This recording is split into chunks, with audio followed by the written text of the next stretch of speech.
I always thought life was about making sacrifices for the people you love. I worked long hours, sometimes picking up odd jobs on the side, just to make sure Clara, my wife, was happy. Our home wasn't lavish, but it was comfortable, paid for by my relentless grind. Clara, however, never seemed content. Every other week, she'd compare our modest life to her friends' extravagant lifestyles.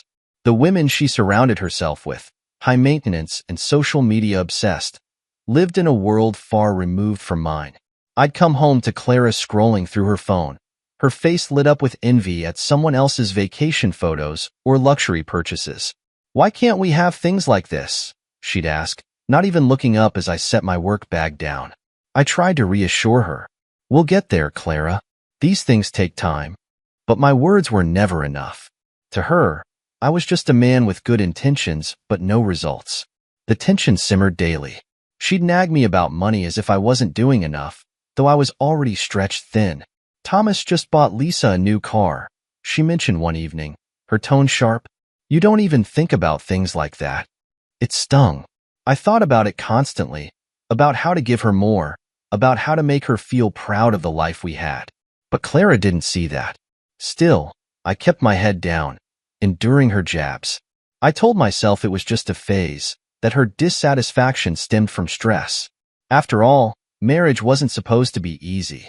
One day at work, a coworker commented on how tired I looked. "Rough night?" he asked. I forced a smile. "Just life." He patted my shoulder sympathetically, but his words stuck with me. Just life. Was this it?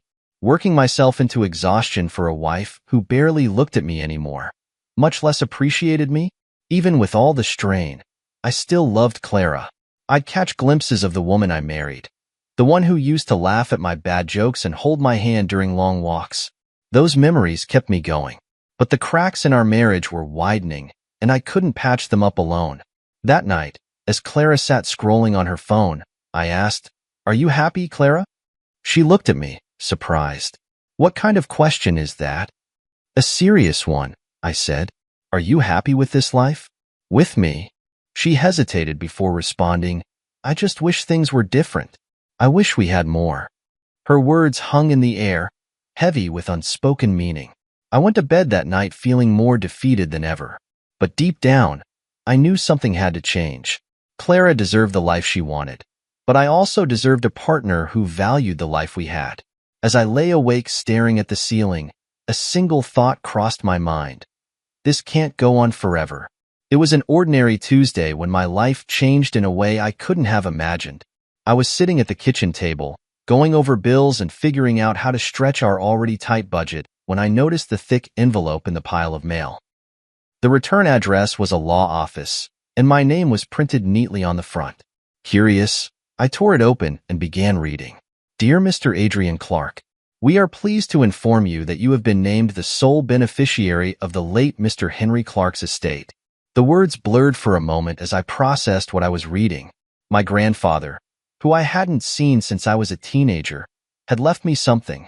No, not just something. He had left me a luxury resort. My eyes widened as I continued reading. The resort was fully operational, profitable, and located in one of the most sought-after vacation destinations in the country. I sat there in shock for a few moments, rereading the letter to make sure I wasn't imagining it. My modest life had suddenly been turned upside down. When Clara walked into the room, she barely glanced at me, muttering something about needing to buy new shoes. For a moment, I thought about showing her the letter, about seeing her reaction. But then I stopped myself. Clara had spent years looking down on me, criticizing my efforts to make ends meet. This was an opportunity to turn the tables, to show her what I was capable of without her ever seeing it coming. I decided to keep the inheritance a secret, for now. Instead, I began planning a surprise vacation to the resort. It would be the perfect way to reveal the truth to Clara, to show her that I wasn't just the poor husband she thought I was. That evening, as Clara scrolled through her phone, I casually mentioned the idea. "What if we took a little vacation?" I asked. She looked up, skeptical. "With what money, Adrian?" "I've been saving up," I lied. "It won't be anything fancy, but I think it could be fun." She rolled her eyes. "Fine. But don't expect me to be impressed if we end up in some rundown motel. Her reaction stung, but I didn't let it deter me. Over the next few days, I worked tirelessly to arrange the trip. I called the resort, introducing myself as the new owner and coordinating every detail. I made sure everything would be perfect. A room upgrade waiting for us upon arrival, personalized service, and a surprise reveal that would leave Clara speechless. Each step of the planning process filled me with excitement and anticipation. This wasn't just about proving something to Clara. It was about reclaiming my dignity and showing myself that I was worth more than the criticism I had endured for years. On the day of the trip, Clara was in her usual mood, complaining about the suitcase she had to carry and the early morning flight. I bit my tongue, reminding myself that everything would be worth it once we arrived. As we stepped off the plane and into the resort's grand lobby, I felt a swell of pride. The marble floors gleamed, the chandeliers sparkled, and the staff greeted us with warm smiles. Clara's eyes widened as she took it all in, and for the first time in a long time, she looked genuinely impressed. "This is nice," she admitted grudgingly. I smiled. "Just wait. There's more." Our room was modest, intentionally so. I had booked a standard suite to set the stage for the surprise upgrade later. As we entered, Clara's mood shifted. "This is it?" she asked, her tone dripping with disappointment. "It's just for now," I said calmly. She sighed heavily, muttering something about how I always settled for less. I bit back my frustration, focusing instead on the bigger picture. That evening, as we sat on the balcony overlooking the resort's stunning grounds, I watched Clara scroll through her phone, likely posting about the trip. She had no idea what was coming. The thought brought a smile to my face, a smile that had been absent for far too long. For the first time in years, I felt like I was in control. The sun filtered through the blinds the next morning as I woke up to the sound of Clara huffing about something. She stood by the small vanity in our modest suite, her arms crossed, her expression stormy. "This room is a joke," she muttered. "I don't know why you thought this was a good idea, Adrian." I forced a calm smile, hoping to diffuse the tension. "It's just for now. Trust me, things will get better." Clara scoffed, brushing past me to head to the balcony. As she stood there, staring out at the breathtaking view of the resort's pools and gardens, I couldn't help but feel a mix of pride and anticipation. The reveal was coming, and I was certain it would make everything worth it. The morning passed in relative silence, Clara scrolling through her phone while I did my best to stay patient. She muttered occasional complaints about the room, the amenities, even the weather. When the knock on the door came, I jumped to my feet, excited for what was about to unfold. The resort manager stood in the hallway, a warm smile on his face. "Mr. Clark, we're ready for you." I nodded, thanking him, and turned to Clara. "Come on, I have a surprise for you." Her brows furrowed as she reluctantly followed me, her skepticism evident. We were escorted to the grand wing of the resort, where the suites were nothing short of opulent. Marble floors gleamed beneath crystal chandeliers, and every corner was adorned with elegant decor that screamed luxury. Clara's eyes widened as we stepped into the presidential suite, her expression shifting from disbelief to awe. This is our room," she asked, her voice tinged with confusion. I smiled. Surprise. She walked through the suite, taking in the plush furnishings, the sprawling balcony with a private pool, and the champagne chilling on the table. For a moment, she seemed genuinely impressed. But then her gaze landed on me, and her expression hardened. "Why didn't you book this in the first place?" she snapped. I blinked, stunned by her reaction. "I thought it would be nice to surprise you." Clara shook her head, crossing her arms. "You're always doing things half-heartedly, Adrian. If you knew we could have stayed here, why waste time in that tiny room?" Her words cut deeper than I cared to admit. I had gone out of my way to make this trip special, to show her that I could provide more than she thought I was capable of. Yet, even now, it wasn't enough. The rest of the day was a mix of awkward silences and veiled criticisms. Clara's mood seemed to improve when her friends arrived, though their presence only made things worse for me. "Oh, Adrian," one of them said with a mocking smile. "I didn't expect to see you here. I thought Clara said you were busy with work." Before I could respond, Clara interjected, laughing. He insisted on coming. You know how he is, always trying to keep up. The words stung, but I swallowed my pride, unwilling to let her friends see how much it hurt. That evening, we joined Clara's friends for dinner at the resort's finest restaurant. The conversation quickly turned into a series of jabs at my expense, with Clara leading the charge. Adrian thought it would be romantic to surprise me with an upgrade, she said, rolling her eyes. I told him we should have started here, but he's always been practical. The table erupted into laughter, and I felt my face burn with humiliation. For the first time, I truly saw Clara for who she had become, someone who cared more about appearances and impressing her friends than about our relationship. After dinner, Clara and her friends decided to explore the resort's nightlife, leaving me behind.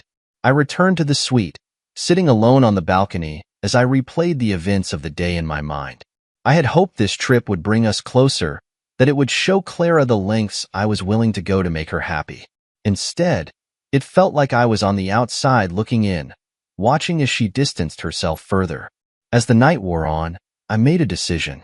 This wasn't just about proving my worth to Clara anymore. It was about reclaiming my own sense of self-worth, about standing up for myself and showing her that I wouldn't be treated like a doormat. The surprise I had planned wasn't over yet, and when the truth came out, Clara would finally see the man she had underestimated for so long. I poured myself a glass of champagne and stared out at the resort, feeling a quiet determination settle over me. This wasn't the end of the story. It was just the beginning. The following morning, Clara's friends arrived at our suite to pick her up for brunch. Their laughter filled the room as they gushed about the resort. "This place is incredible, Clara," one of them said, glancing around. "You're so lucky Adrian managed to scrape together enough for this." The condescension in her voice was thinly veiled, and I noticed Clara stifle a smirk. "Well, you know Adrian," she replied casually. "He tries his best." I clenched my jaw, biting back the sharp retort that threatened to escape. Instead, I plastered on a polite smile, silently reminding myself that this was all part of the bigger plan. As the day wore on, Clara's friends made it their mission to remind me of my place. "So, Adrian," one of them asked over drinks by the pool, "what exactly do you do again?" "Something modest, wasn't it?" "Project management," I replied evenly. Right, she said, waving her hand dismissively. It must be hard keeping up with Clara and all her ambitions. I noticed Clara's lips twitch into a faint smile, as if she enjoyed the subtle jabs at my expense. Things escalated when Clara's friends made an outrageous suggestion. I should move to the servant quarters for the remainder of the trip. "It's nothing personal," one of them said, feigning concern. "It's just that the suite is a bit crowded with all of us here, and we thought you wouldn't mind sacrificing for Clara's comfort." Before I could respond, Clara chimed in. "That's not a bad idea," she said, her tone casual. "It would give us more space, and you wouldn't have to deal with all our girl talk." Her words hit like a punch to the gut. For a moment, I stared at her, hoping she'd take it back, that she'd realize how humiliating the suggestion was. But instead, she sipped her drink and looked at me expectantly, as if waiting for me to agree. "Sure," I said finally, my voice calm, "if that's what you want." Their laughter followed me as I left the suite, escorted by a staff member to a small room on the outskirts of the resort, intended for employees, not guests. The servant quarters were modest, to say the least. A single bed, a small desk, and a shared bathroom. It was a far cry from the luxury of the presidential suite, but I didn't mind. I sat on the edge of the bed, staring at the plain walls, and let the events of the day sink in. Clara's blatant disregard for my dignity was no longer surprising, but it still stung. For years, I had put up with her condescension, convincing myself that things would get better. But this was a new low. That evening, I decided to wander the resort, blending in with the staff and observing Clara and her friends from a distance. They lounged by the pool, sipping expensive cocktails and laughing as if they hadn't a care in the world. At one point, I overheard Clara talking about me. "He's a good guy," she said, her tone dripping with insincerity. "But he's not exactly the type to turn heads, you know?" Sometimes I wonder if I settled." Her friends laughed, and one of them replied, "Well, at least he pays the bills, right?" The bitterness in my chest burned hotter than ever, but I kept my composure. They didn't know the truth, and that knowledge gave me a quiet sense of power. The next morning, as I sipped coffee in the small break area for staff, I spoke with the resort manager, who was well aware of my true identity. "Are you sure about this, Mr. Clark?" he asked. "We could end this charade right now." "Not yet," I said, shaking my head. "Timing is everything." He nodded, respecting my decision. Later that day, Clara and her friends organized a photo shoot by the pool. They posed in their designer swimsuits, laughing and snapping pictures for social media. I watched from a distance, invisible in my plain clothes, and thought about how far we drifted from the people we used to be. This wasn't just about a bad vacation or an argument. It was about respect, or rather, the lack of it.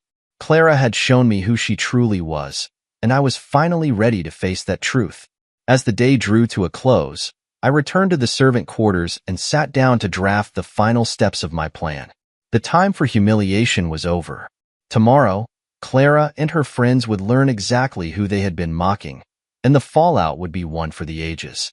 For the first time in years, I felt a sense of control, a quiet confidence that I hadn't known I was capable of. The tables were about to turn. Morning arrived with the same brightness that the resort always promised, but this time, I felt like I was walking towards something monumental. The day had finally come for Clara and her entourage to see me for who I truly was. I dressed in a clean shirt and trousers, something understated but sharp, and made my way to the grand wing of the resort. As I walked through the opulent halls, nodding to staff members who knew my identity, I felt the weight of anticipation building. Clara and her friends were seated at a shaded cabana by the infinity pool, enjoying a lavish breakfast spread that was, unbeknownst to them, personally comped by me. They were loud, their laughter echoing off the pool's surface. "Oh, Adrian," one of Clara's friends said, giggling. "I hope the servant quarters aren't too dreary for you." The others laughed, Clara included, and I could feel the heat rising in my chest. It was then that the resort manager, Mr. Whitman, approached the group. His calm, professional demeanor carried an air of authority that immediately silenced their laughter. "Mrs. Clark," he said, addressing Clara directly, "I'm here to inform you of a slight change in your accommodations." Clara raised an eyebrow, clearly confused. "A change? What do you mean?" "It's nothing to worry about," he said with a reassuring smile. "But I think it's best if I explain everything at the main pavilion. If you and your guests could follow me, please?" The group exchanged puzzled looks but complied, gathering their belongings and following Mr. Whitman. I trailed behind, keeping my distance, savoring the moment that was about to unfold. As we reached the main pavilion, a crowd of guests and staff had gathered. A large screen had been set up, and I could see Clara growing increasingly uneasy. "What's going on?" she whispered to one of her friends. Mr. Whitman stepped forward, addressing the crowd. "Ladies and gentlemen, thank you for joining us this morning. Today, we celebrate the incredible vision and leadership of the person who has made this resort what it is today." Clara and her friends looked around, confused, until Mr. Whitman turned to me. "Mr. Clark, the owner of this beautiful resort, would like to share a few words." The gasp that escaped Clara's lips was audible even over the murmurs of the crowd. Her eyes widened as she stared at me, her expression a mix of shock and disbelief. I stepped forward, my heart pounding but my face calm. Taking the microphone from Mr. Whitman, I turned to address the crowd. "Thank you, Mr. Whitman," I began, my voice steady. "And thank you all for being here today. This resort was a gift from my late grandfather, a man who believed in hard work, integrity, and treating others with respect." I let my words hang in the air for a moment before turning to Clara and her friends. "Unfortunately," I continued, "not everyone shares those values." The screen behind me flickered to life, displaying a slideshow of photos and videos. First, there were images of the resort's history and its transformation into the luxurious destination it was today. Then, the tone shifted. Clips of Clara and her friends belittling me during the trip played for all to see, their cruel comments and condescending laughter captured in crisp detail. The crowd's murmurs grew louder, and I could see Clara's face turning red with humiliation. Respect, I said, addressing the crowd again, isn't just about wealth or status. It's about how we treat the people in our lives, those who stand by us, support us, and work hard to make our dreams possible. The presentation ended with a single slide. Ownership matters. Adrian Clark, proprietor. The applause that followed was thunderous, but I barely heard it. My focus was on Clara, whose eyes were filled with tears, not of remorse, but of humiliation. Her friends looked at her, unsure of what to say. One of them muttered something about needing to leave, and within moments, they had scattered, leaving Clara alone in the pavilion. As the crowd dispersed, Clara approached me, her voice shaking. "Adrian, I didn't know," she stammered. "I didn't mean." I held up a hand to stop her. "Don't," I said, my voice calm but firm. "You've shown me exactly who you are, Clara. And now, so has everyone else." She opened her mouth to respond, but I didn't wait to hear what she had to say. Turning on my heel, I walked away, leaving her standing there, the weight of her actions finally crashing down on her. That evening, as I sat on the balcony of the presidential suite, now truly mine, I felt an overwhelming sense of relief. For years, I had endured Clara's disdain and her obsession with appearances. But today, I had reclaimed my dignity and shown her that I was worth far more than she ever believed. The truth had finally unfolded, and with it, the first step toward a life free from her toxicity. Later that evening, as the sun dipped below the horizon and the resort's lights began to shimmer, I returned to the presidential suite. The day had been cathartic, a triumph years in the making, but I knew the confrontation wasn't over. Clara would come, and she'd bring her desperation with her. I didn't have to wait long. Just as I was settling into the balcony with a glass of wine, there was a knock at the door. "Adrian," her voice called softly, almost pleading. I opened the door to find her standing there, a shadow of the confident woman who had led her friends in mocking me earlier. Her eyes were red, her makeup smudged, and she clutched her designer handbag like it was a lifeline. "Can we talk?" she asked, her voice barely above a whisper. I stepped aside, gesturing for her to enter. She hesitated before walking in, her usual arrogance replaced by a nervous energy. "Nice suite," she muttered, glancing around. I didn't respond, letting the silence stretch until she turned to face me. "Adrian," she began, her voice trembling, "I'm sorry. I didn't know. I didn't realize." I raised an eyebrow. "You didn't realize what? That I was capable of more than you gave me credit for? Or that your behavior would finally catch up to you?" She flinched at my words, tears welling up in her eyes. "I made a mistake," she said. "I let the pressure from my friends, my family, I let it get to me. But you have to understand, I never stopped loving you." I laughed, a bitter sound that echoed in the spacious room. "Love? Clara, you've spent years tearing me down, treating me like I was beneath you. Is that what you call love?" She stepped closer, reaching for my hand, but I pulled away. "I was wrong," she insisted.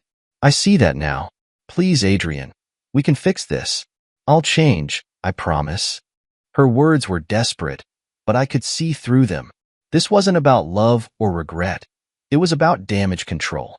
She had been exposed, her carefully curated image shattered, and now she was clinging to the only thing that could salvage her reputation. "I'm filing for divorce," I said simply, watching as the color drained from her face. For a moment, she stared at me, as if trying to process what I had just said. Then, the tears began to fall in earnest. "Adrian, please," she begged. "Don't do this. We've been through so much together. Don't throw it all away." I shook my head. "I'm not the one who threw it away, Clara.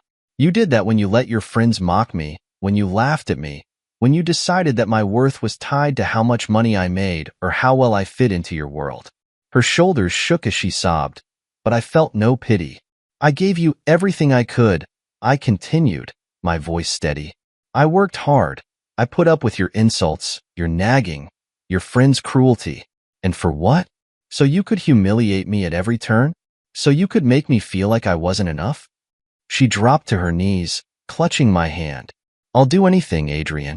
Please, just give me another chance. I pulled my hand away, stepping back. No, Clara, I said firmly. This isn't something you can fix with empty promises. You've shown me who you are, and I deserve better. She stayed there on the floor, her sobs filling the room, but I couldn't bring myself to comfort her. Not this time. Instead, I turned and walked to the balcony, staring out at the view that had once been a symbol of my hard work and determination. Now, it was a reminder of my freedom, a freedom I intended to fully embrace. When I returned to the room, Clara had composed herself, though her face was still streaked with tears. If you do this, she said quietly, her voice trembling, you'll regret it. I met her gaze, my expression calm. No, Clara. The only regret I have is staying in this marriage for as long as I did. She nodded slowly, as if finally accepting the inevitable. Without another word, she picked up her bag and walked to the door. Just before she left, she turned to look at me one last time. I hope you find what you're looking for, Adrian. I already have, I replied. The door closed behind her, and I was alone. For the first time in years, the weight of our toxic relationship was lifted, leaving me with a sense of clarity and peace. I poured myself another glass of wine, sat down on the balcony, and let the cool evening breeze wash over me. The divorce wouldn't be easy, but I knew it was the right decision. Clara had made her choices, and now I was making mine. This wasn't the end.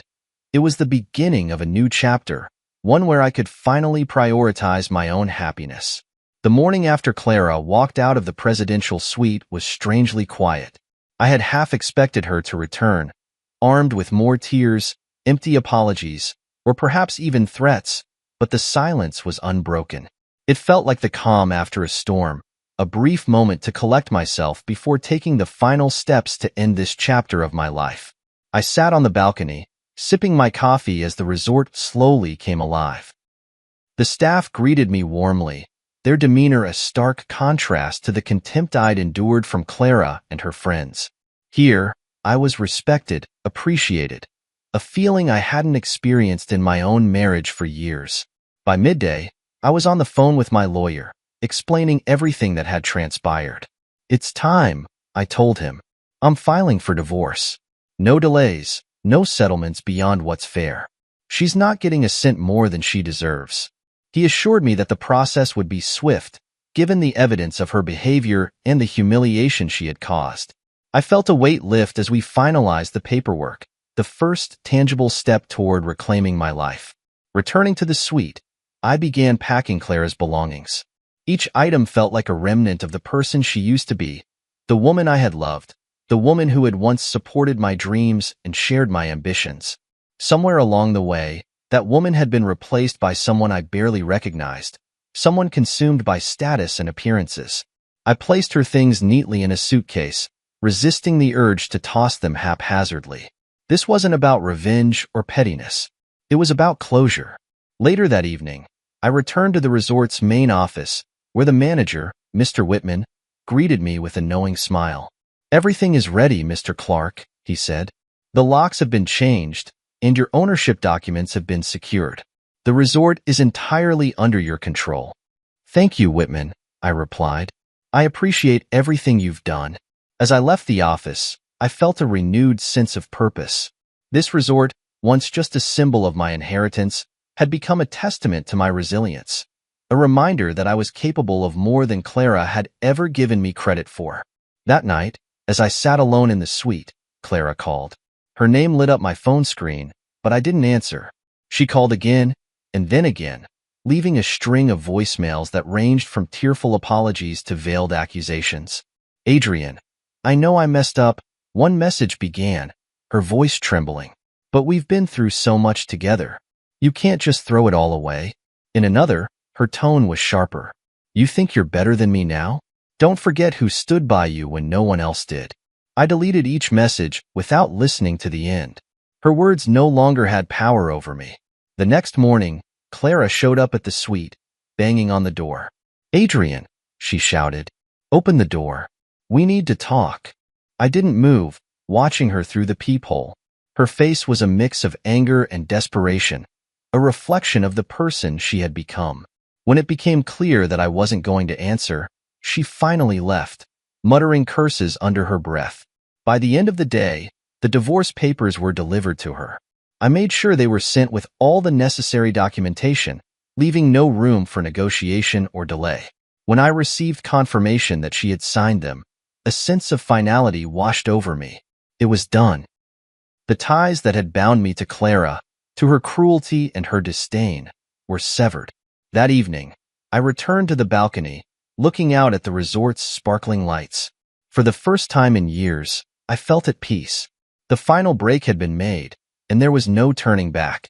I raised my glass of wine in a silent toast to the future, a future that was entirely mine to shape. The days following the delivery of the divorce papers were strangely quiet. I had expected a torrent of calls and messages from Clara, but there was nothing. It wasn't like her to remain silent. Clara always fought back, always insisted on having the last word. I knew better than to assume it meant she had given up. Clara wasn't the type to let go without a fight. Sure enough, one evening, just as I was finishing a meeting with the resort's management team, I received a call from the front desk. "Mr. Clark," the receptionist said hesitantly, "your wife, ex-wife, is here, demanding to see you." I sighed. The calmness I had worked so hard to cultivate threatening to falter. "Send her to the main office," I replied after a moment. "I'll meet her there." When I arrived, Clara was already seated in the office's waiting area, her posture tense, her eyes red-rimmed. She looked up as I entered, and for the first time in a long time, I saw vulnerability in her gaze. "Adrian," she said softly, rising to her feet. I gestured for her to sit, taking a seat across from her. The room felt heavy with unspoken words, the silence stretching until she finally broke it. "I'm sorry," she said, her voice trembling, "for everything. I know I hurt you, and I know I've made mistakes, terrible mistakes. But please, Adrian, don't do this. Don't throw away what we had." I studied her, searching for sincerity in her words. "What exactly are you sorry for, Clara?" I asked, my tone even. She hesitated, wringing her hands. "For belittling you. For letting my friends and family disrespect you. For not appreciating everything you've done for me." Her voice cracked, and tears began to stream down her face. "I was wrong," she continued. "I was so caught up in appearances, in trying to live up to other people's expectations, that I lost sight of what really mattered. I lost sight of us." I leaned back in my chair, her words washing over me. A part of me wanted to believe her, to hold on to the hope that she had truly changed. But another part, the part that had endured years of her contempt and cruelty, reminded me that apologies often came too late. "You didn't just lose sight of us, Clara," I said quietly. "You destroyed us. You mocked me, belittled me, and made me feel like I was never enough. And now, after everything, you want me to believe that you've changed?" She nodded desperately. "I have changed, Adrian. Losing you made me realize what I had. Please, just give me a chance to prove it." Her plea hung in the air, but I couldn't ignore the years of pain and humiliation she had caused. "I gave you chances, Clara," I said, my voice firm but not unkind. "I gave you chance after chance, and you squandered every single one. This isn't about one mistake or one bad decision. This is about a pattern of disrespect and selfishness that I can't overlook anymore." Her tears fell harder, and she reached for my hand, but I pulled away. "You don't get to rewrite history," I continued. "You don't get to erase the years of hurt just because you're scared of being alone. I'm done, Clara. I deserve better, and I won't settle for less anymore." She sobbed openly, her composure completely shattered. "Adrian, please," she whispered. "I'll do anything. I'll change. I'll prove myself to you. Just don't leave me." Her desperation was palpable, but it didn't move me. I had spent too long sacrificing my own happiness for hers, and I wasn't willing to go back. "I'm sorry, Clara," I said, standing up, "but this is the end. I wish you the best, but my decision is final." She didn't follow me as I left the office, her cries fading into the background as I walked away. For the first time, I felt a sense of finality, a weight lifting from my shoulders. Clara's plea had been desperate, But it was too little, too late. My focus was no longer on trying to salvage what we had, but on building something new, something better. That night, as I sat on the balcony of my suite, watching the waves crash against the shore, I felt a profound sense of peace. The past was behind me, and for the first time in years, the future felt full of possibility. The days after Clara's tearful plea passed in a blur of clarity and resolution. For the first time in years, I felt unburdened, as if the fog that had clouded my life was finally lifting. The divorce proceedings were underway, and with each passing day, the grip of my toxic past loosened. I threw myself into managing the resort. It wasn't just a property. It was a symbol of everything I had reclaimed. The staff, once hesitant to approach me out of respect for my position, now greeted me warmly, their smiles genuine. They saw me not as a distant figurehead, but as someone who was actively involved, someone who cared about making this place the best it could be. I walked the grounds every morning, noting the small details that could be improved. A fresh coat of paint here, a new set of chairs there. Guests stopped to chat, complimenting the resort's beauty, unaware that the man they spoke to was its owner. At night, I often found myself on the balcony of my suite, looking out over the ocean. The waves were constant, their rhythm steady and reliable. They reminded me of the strength I had found within myself, the determination to rebuild and move forward. One evening, as I sat with a glass of wine, the resort manager, Mr. Whitman, joined me. "You've done something remarkable here, Mr. Clark," he said, his voice filled with admiration. I smiled, swirling the wine in my glass. "I just wanted to create something that reflected who I am," I replied. "Something authentic." The authenticity extended beyond the resort. I began reconnecting with old friends, people I had lost touch with during my marriage. They welcomed me back with open arms, their support a reminder that I was never truly alone. I also found solace in hobbies I had long abandoned. Photography became a passion again, and I spent hours capturing the beauty of the resort and its surroundings. Each photo felt like a piece of myself, a reflection of the man I was rediscovering. As the divorce neared its conclusion, Clara attempted to reach out again. This time, it wasn't through tearful pleas or manipulative messages. She sent a simple email. "Adrian, I know I've lost you, and I know I deserve that. I just wanted to say that I'm sorry for everything. I hope you find happiness. Clara." I read the email twice before closing it. It wasn't closure. I had already found that on my own. But it was a reminder that, in her own way, Clara was beginning to face the consequences of her actions. One morning, as I walked along the beach, a young woman approached me with a camera slung over her shoulder. "Excuse me," she said, her voice warm and genuine. "I couldn't help but notice you've been taking photos of the resort. Mind if I ask what inspires you?" Her name was Maya, a travel photographer passing through.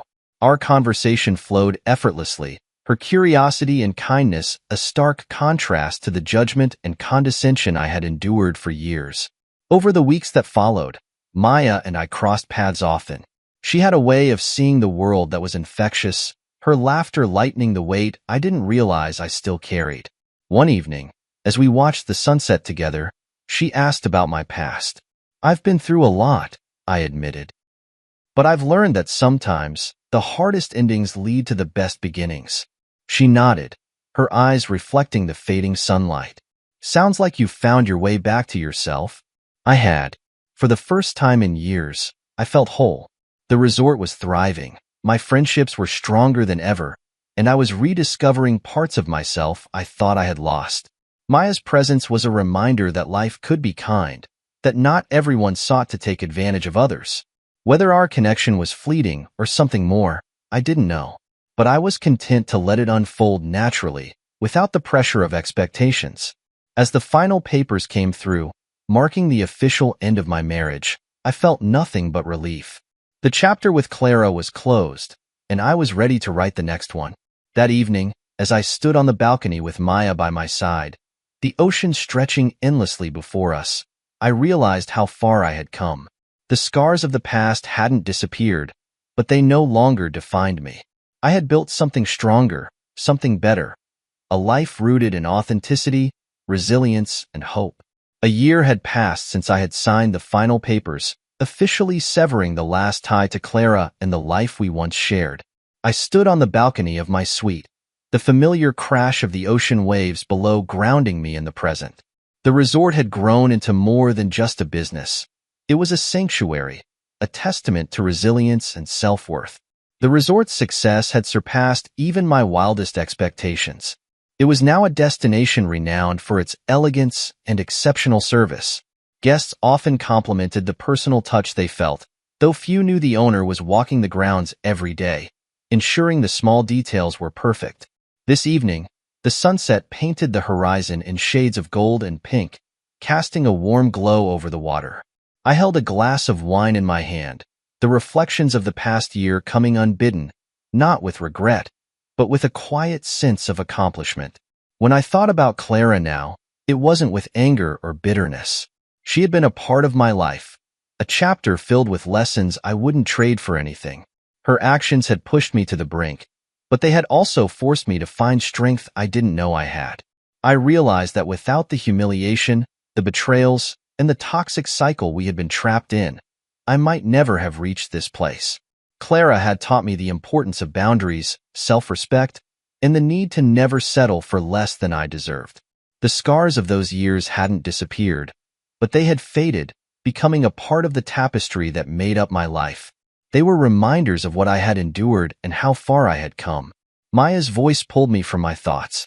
She stepped onto the balcony, holding her camera. Over the past year, our connection had deepened into something I hadn't expected but deeply valued. "You look serious," she said with a smile, her eyes sparkling with curiosity. "Lost in thought?" "Just reflecting," I replied, returning her smile. "It's been quite the journey." She walked to my side, her presence light yet grounding. "You've built something incredible here, Adrian. It's not just the resort. It's the energy you bring to it. People feel it."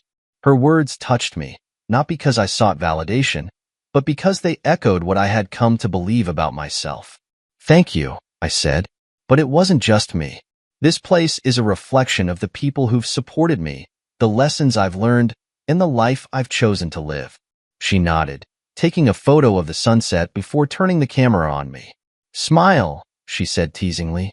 I obliged, the moment captured as a symbol of this chapter in my life, one of growth, resilience, and hope. Later that evening, as the resort's lights twinkled in the distance, I wrote in my journal, a habit I had started during the tumultuous days of my divorce. A year ago, I stood on the brink of despair, unsure of who I was or what I was capable of. Today, I stand as a man who has rebuilt his life, not from the ashes, but from the lessons of the fire. I am stronger, wiser, and unafraid to face whatever comes next. The past no longer defines me. It has shaped me, and for that, I am grateful. As I closed the journal, I felt a sense of peace wash over me. The journey hadn't been easy, but it had been worth it. The future stretched before me, full of possibilities. Whether it was continuing to grow the resort, exploring new ventures, or deepening my relationship with Maya, I was ready for whatever came next. The reflection was clear. Life was about more than just surviving betrayal or heartache. It was about embracing the lessons, finding strength in the struggle, and choosing to move forward with purpose and authenticity. As the waves crashed below and the stars began to fill the night sky, I raised my glass in a silent toast, not to the pain of the past, but to the strength it had given me. Here's to new beginnings.